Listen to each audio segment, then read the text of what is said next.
Turkey में है। हमारे पैरों के नीचे दुनिया की सबसे बड़ी अंडरग्राउंड सिटी है जिसका जिक्र हिस्ट्री में भी किया गया है। आइए इसे एक्सप्लोर करें। 1960 के दशक की शुरुआत में एक आदमी अपने घर को रेनोवेट कर रहा था। जब उसने अपने घर की दीवार को तोड़ा तो उसने देखा कि ये रास्ता एक रहस्यमय कमरे की ओर जाता है और उसके बाद उसने सुरंगें भी देखी। फिर उसने अपने हाथ में टॉर्च पकड़ी और छानबीन करना शुरू किया। छानबीन करने के दौरान उसे समझ आया कि ये सुरंगें और भी आगे जाती हैं। उसे ये नहीं पता था कि ये जगह दुनिया की सबसे बड़ी अंडरग्राउंड सिटी है। यहाँ पे रहने की जगह है, सप्लाई रूम्स हैं, बेशक जानवर भी हैं। इसलिए यहाँ अस्तबल, मिशनरी स्कूल, एक चर्च, व्हाइट हाउस और एक बड़ा सा कब्रिस्तान भी है। तो सवाल ये उठता है कि ये लोग सांस कैसे लेते हैं। यहाँ पर इस तरह की वेंटिलेशन स्पेस है, लेकिन इसे रेस्टोरेशन के दौरान बंद कर दिया गया था। एक शेल्टर इधर, एक उधर। ऐसा कहा जाता है कि इस अंडरग्राउंड सिटी में एक साथ 20,000 लोग रह सकते हैं। और ये किचन एरिया, ये जो आप देख रहे हैं, उसे तंदूरी कहा जाता है, एक पारंपरिक अनातोलियन फ्लोर फर्नेस। वे यहाँ अपनी रोटी चिपकाते थे और अपना मांस पकाते थे। यहाँ पर 2 कड़ाही भी हैं। बेशक यहाँ एक चिमनी है जिसकी मदद से धुआं बाहर निकलता है, वो चिमनी है। आप ऊपर देख रहे हैं, ऊपर आप धुएं के धब्बे देख सकते हैं। लोग रात में खाना बनाया करते थे ताकि उन पर किसी का भी ध्यान न जाए। जाहिर सी बात है कि रात में धुआं दिखाई नहीं देता है। हर एक परिवार के पास अपना खुद का किचन नहीं था। वे सभी इस कॉमन एरिया का इस्तेमाल करते थे। इन हॉलों में जैसा कि आप देख सकते हैं, वे अपना खाना रखते थे, जैसे कि जौ या गेहूं। AD 30 के बाद जब यीशु मसीह ने भविष्यवाणी की थी तो पहले तो ईसाई आसानी से अपने लिए कोई सुरक्षित जगह ढूंढ नहीं पाए। वे खतरे में थे। दूसरी सेंचुरी में ये ईसाई अंतकिया काइसेरिया आए और फिर यहाँ पर आए। बेशक वे अंडरग्राउंड होकर आक्रमणकारियों से छिपना जानते थे। ये मजबूत पत्थर जिन्हें आप देख रहे हैं, वे ज्वालामुखी से बने हुए हैं। अब ये बहुत सख्त हो गए हैं क्योंकि ये जब हवा के कांटेक्ट में आते हैं तो ये सख्त हो जाते हैं। हालांकि अगर आप इस लेयर को खोदेंगे तो आप देखेंगे कि दूसरी, तीसरी या गहरी लेयर्स बहुत सॉफ्ट है और इन पत्थरों को खोदकर उन्होंने यहाँ एक अंडरग्राउंड सिटी का निर्माण किया। ये 150 या 160 के दशक की बात है। यीशु के जन्म होने के बस कुछ ही समय बाद उनके कुछ दादा दादी ने शायद यीशु मसीह को देखा भी होगा। रोमन साम्राज्य आइडोलेटर्स थे और उस समय वे ईसाइयों को अपने साथ नहीं रखना चाहते थे। उस समय साम्राज्य उनके प्रति बहुत क्रूर था, इसलिए फिर इन ईसाइयों ने अंडरग्राउंड होकर अपने धर्म की रक्षा की। हो सकता है कि अगर ये ईसाई यहाँ नहीं छिपते तो शायद आज ईसाई धर्म नहीं होता। इस रहस्यमयी अंडरग्राउंड सिटी में इंसानों के जीवित रहने के लिए जिस भी चीज की जरूरत थी वो यहाँ पहले से ही मौजूद थी। लेकिन यहाँ गहराई में क्या है? ये बहुत बड़ा है। यहाँ भी एक वेंटिलेशन हॉल है, लेकिन रेनोवेट करने के दौरान इसे बंद कर दिया गया था। वास्तव में ऐसी कई सारी अंडरग्राउंड सिटी हैं जिनमें लोग छुप छुप कर रहते थे। कहा जाता है कि इस एरिया में लगभग 150 से लेकर 200 अंडरग्राउंड सिटी हैं। अब यहाँ एक और अंडरग्राउंड सिटी है, कायमाकली अंडरग्राउंड सिटी। हम इस समय डेरिंगकुयू में है। ऐसा कहा जाता है कि ये दोनों अंडरग्राउंड सिटी एक दूसरे के साथ जुड़ी हुई है। ये 4.2 मील या 7 किलोमीटर की सुरंग सीधे कायमकली से जुड़ी हुई है। इन सुरंगों के जरिए अंडरग्राउंड सिटीज एक दूसरे से जुड़ी हुई है। अनातोलिया के नीचे कई सारे शहर हैं। ये पत्थर जो आप देख रहे हैं, उसका इस्तेमाल सुरंग को बंद करने के लिए किया जाता है जब स्थिति ठीक नहीं होती है, ताकि दुश्मन के सैनिक यहाँ से आगे नहीं बढ़ सके। मैं इन पत्थरों के बारे में बाद में बात करूंगा। चलिए आगे बढ़ते हैं। हम बेशक ऐसी जगहों पर जाना चाहते हैं जहाँ आम लोग जाने में आलस करते हैं। हम जितनी ज्यादा जगहें देखेंगे उतनी ही ज्यादा चीजें हम सीखते हैं। यहाँ पर बहुत सर्दी है। यहाँ का तापमान लगभग 20 डिग्री सेल्सियस है। यहाँ गर्मियों में सर्दी होती है और सर्दियों में गर्मी होती है। जरा सोचिए, उस दौरान दूसरी या तीसरी सदी में लोग यहाँ रहते थे। बेशक अब हम फ्लैशलाइट का इस्तेमाल करते हैं, लेकिन उनके पास फ्लैशलाइट नहीं हुआ करती थी और वे सिर्फ अंधेरे में मोमबत्तियों के जरिए अपना रास्ता तय करते थे। उस समय की स्थिति के बारे में सोचे। कई दिनों और हफ्तों तक लोग इसी चिंता में रहते थे कि कहीं दुश्मन न आ जाए। और हम यहाँ नीचे थोड़ा सा क्लॉस्ट्रोफोबिक महसूस कर रहे हैं। आइए देखते हैं कि ये रास्ता कहाँ तक जाता है। चलिए इसे फिल्म करते हैं। ये रहा मेरा कैमरा। मैं इसे इस तरह शूट करूंगा। बेशक ये बंद था। ये कायमाकली जाने वाली 4.3 मील की सुरंग का रास्ता था।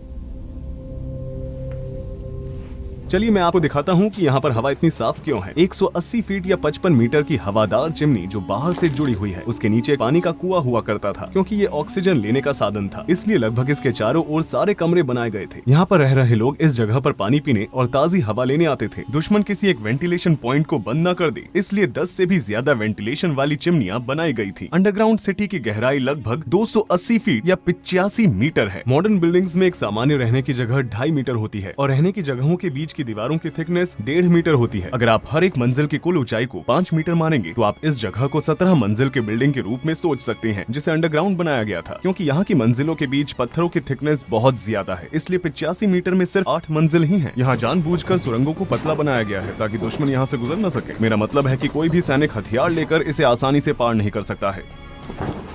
यहाँ पर एक स्लाइडिंग डोर है। इसे रेनोवेशन के दौरान ठीक किया गया था। अगर दुश्मन आता है तो ये टाइल सीधे चौथी मंजिल पर चली जाएगी। ये स्लाइडिंग डोर दुश्मन को नीचे जाने से रोकने में मदद करेगा। ये 660 पाउंड या 300 किलो का दरवाजा है और इसमें यहाँ पर एक छेद है। अब सुरंग की ऊंचाई लगभग 8 फीट या 2.5 मीटर है, लेकिन आप देखेंगे कि ये और भी छोटी होती जाएगी। हम चौथे फ्लोर पर जा रहे हैं, यहाँ पहुँच गए। बात करने के लिए यहाँ पर एक छेद है। फ्लोर्स के बीच 10 इंच या 25 सेंटीमीटर डायमीटर वाले कम्युनिकेशन होल्स होते हैं। मेरे ख्याल से ये दूसरे फ्लोर तक जाता है। अगर आप कुछ कहते हैं तो ऊपर वाले फ्लोर्स पर रहने वाले लोग आपको सुन पाएंगे।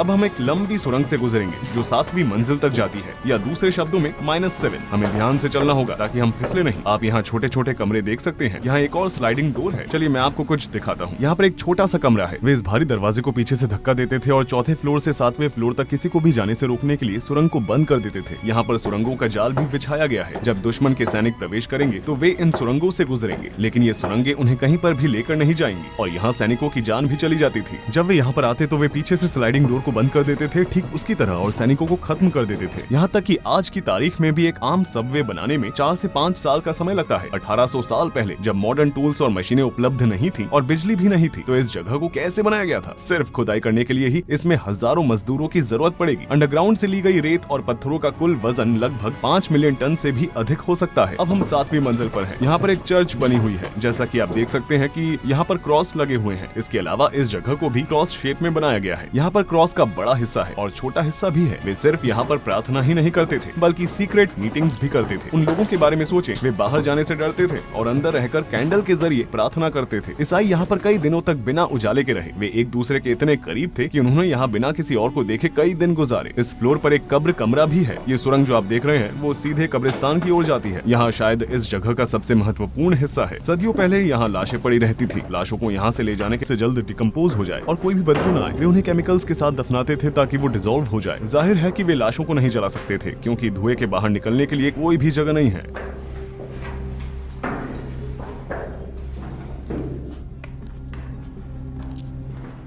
लगता है कि ये रास्ता कहीं जाता है, लेकिन ये कहीं नहीं जाता। ये बंद है। शायद यहाँ पर वो केमिकल्स और टूल्स रखे जाते थे जिसकी मदद से शवों को डिकम्पोज किया जाता था।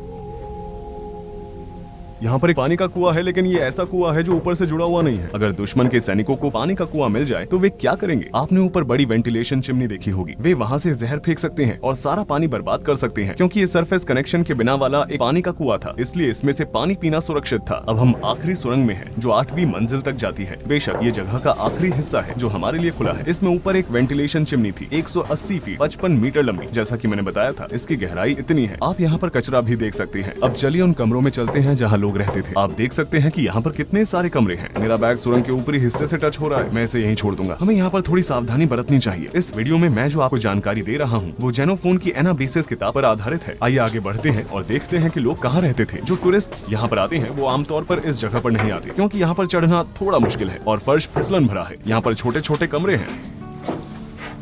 यहाँ पर एक परिवार रहा करता था। जरा उनके बारे में सोचें। वे यहाँ पर रहकर बाहर मौजूद दुश्मन से डरते थे। यहाँ पर भी एक परिवार रहता था।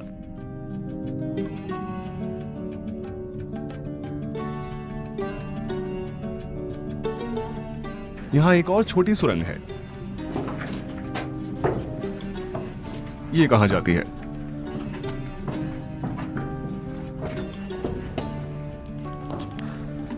यहाँ से गुजरते समय मेरी पीठ पर थोड़ी सी चोट लग गई। चलिए एकदम आखिरी तक जाते हैं।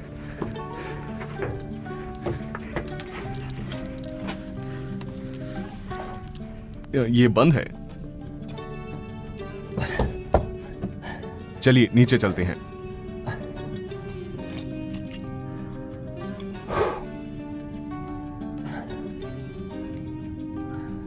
सबसे गहरी अंडरग्राउंड सिटी होने की वजह से यहाँ पर पूरी दुनिया की नजर रहती है। दुनिया भर के आर्कियोलॉजिस्ट यहाँ रिसर्च करने आते हैं।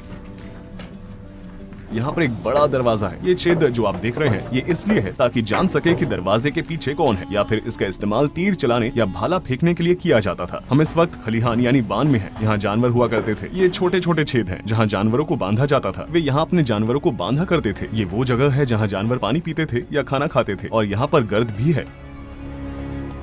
जानवरों को पहली मंजिल पर शायद इसलिए रखा जाता था क्योंकि उन्हें निचली मंजिलों तक ले जाना मुश्किल था। आपने सुरंगें देखी हैं? जानवरों का उनमें से गुजरना नामुमकिन था। उनकी बदबू का टॉप फ्लोर से जाना आसान होगा। ये वो जगह है जहाँ लोग शराब बनाया करते थे। वे अंगूरों को यहाँ पर रखते थे। जैसा कि आप देख सकते हैं, यहाँ पर ड्रेनिंग होल्स हैं। इसी ड्रेनिंग होल से गुजरकर अंगूर इस जगह पर इकट्ठा होते थे। यहाँ पर शराब की बड़ी बड़ी बोतलों को रखा जाता था। वहाँ भी होल्स हैं। यहाँ पर लोग अंगूरों को स्मैश करते थे। अंगूर के रस को इकट्ठा करने के लिए ये एक और जगह है। इस तरह शराब बनाई जाती थी। अब हम मिशनरी स्कूल की ओर जा रहे हैं। वो हमारा आखिरी स्टॉप होगा, बल्कि वो इस स्ट्रक्चर के सबसे महत्वपूर्ण भागों में से एक है। मिशनरी स्कूल में आपका स्वागत है। ये नहाने की जगह है। ईसाइयों का मानना है कि बच्चे पापी पैदा होते हैं, इसलिए वे उन्हें बैप्टिस्ट पूल में नहलाकर उन्हें साफ करते थे और उसके बाद ही बच्चे असलियत में ईसाई बनते थे। जिन लोगों को ईसाई धर्म में बदला जाता था उन्हें भी यहाँ नहलाया जाता था। ये बहुत ही दिलचस्प जगह है। आप इन आर्चीज के साथ साथ छत की दीवार पर बना हुआ स्ट्रक्चर देख सकते हैं। वे मिलकर एक दीवार बनाते हैं। उस समय में इस तरह का आर्किटेक्चर बनाना बहुत बड़ी बात थी। विद्यार्थी यहाँ बैठा करते थे। शायद ये एक टेबल थी जिसका इस्तेमाल वे पढ़ते समय करते थे। ये वो वाली सीढ़ियाँ चढ़कर पढ़ाते थे। यहाँ वे लेक्चर्स दिया करते थे। इस मिशनरी स्कूल में पढ़े लिखे लोग बाहरी दुनिया में ईसाई धर्म फैलाने की कोशिश कर रहे थे। यहाँ स्टडी रूम्स भी हैं। छात्र शायद यहाँ पर अपनी क्लासेस किया करते थे। अब जिन स्थानों को देख रहे हैं वहाँ पर जाने के लिए स्पेशल परमिट लेना पड़ता है। केवल 10% ही जा सकते हैं। कुछ अन्य भागों में रिसर्च जारी है और प्रवेश की अनुमति नहीं है। कायसेरी, नीदा और नवे शहर के ट्रायंगल में कम से कम 2 फ्लोर्स वाली 200 से भी ज्यादा अंडरग्राउंड सिटीज हैं। इनमें से कुछ सिटीज मीलों तक चलने वाली सुरंगों से आपस में जुड़ी हुई हैं। आपको ये बात भूलनी नहीं चाहिए कि इन शहरों का इस्तेमाल केवल सुरक्षा के लिए किया जाता था।